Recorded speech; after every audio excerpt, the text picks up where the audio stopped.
የማርቆስ ወንጌል ምዕራፍ 16። ሰንበትም ካለፈ በኋላ መግደላዊት ማርያም፣ የያዕቆብም እናት ማርያም፣ ሰሎሜም መጥተው ሊቀቡት ሽቶ ገዙ። ከሳምንቱም በፊተኛው ቀን እጅግ በማለዳ ፀሐይ ከወጣ በኋላ ወደ መቃብር መጡ።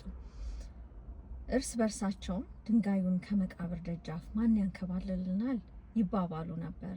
ድንጋዩ እጅግ ትልቅ ነበርና አሻቅበውም አይተው ድንጋዩ ተንከባሎ እንደነበር ተመለከቱ። ወደ መቃብሩም ገብተው ነጭ ልብስ የተጎናጸፈ ጎልማሳ በቀኝ በኩል ተቀምጦ አዩና ደነገጡ። እርሱ ግን አትደንግጡ፣ የተሰቀለውን የናዝሬቱን ኢየሱስን ትፈልጋላችሁ? ተነስቷል፣ በዚያ የለም፣ እነሆ እርሱን ያኖሩበት ስፍራ።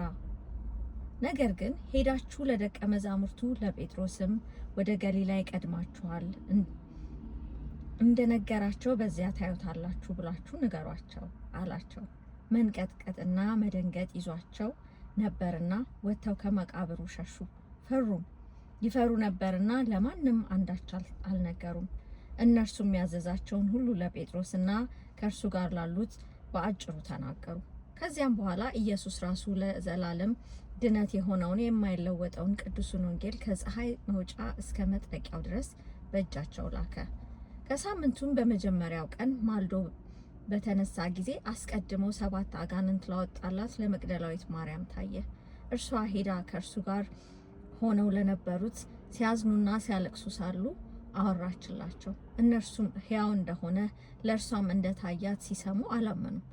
ከዚያም በኋላ ከእነርሱ ለሁለቱ ወደ ባላገር ሲሄዱ በመንገድ በሌላ መልክ ተገለጠ። እነርሱም ሄደው ለሌሎቹ አወሩ፣ እነዚያንም ደግሞ አላመኗቸውም።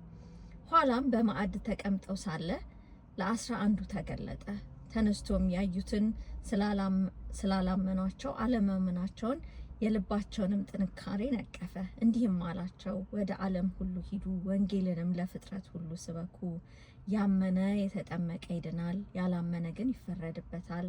ያመኑትንም እነዚህ ምልክቶች ይከተሏቸዋል። በስሜ አጋንንትን ያወጣሉ፣ በአዲስ ቋንቋ ይናገራሉ፣ እባቦችን ይይዛሉ፣ የሚገድልም ቢጠጡ አይጎዳቸውም፣ እጃቸውንም በድውዮች ላይ ይጭናሉ፣ እነርሱም ይድናሉ። ጌታ ኢየሱስንም ከእነርሱ ጋር ከተናገረ በኋላ ወደ ሰማይ አረገ፣ በእግዚአብሔርም ቀኝ ተቀመጠ። እነርሱም ወጥተው በየስፍራው ሁሉ ሰበኩ። ጌታም ከእነርሱ ጋር ይሰራ ነበር፣ በሚከተሉትም ምልክቶች ቃሉን ያጸና ነበረ። ይህ የእግዚአብሔር ቃል ነው።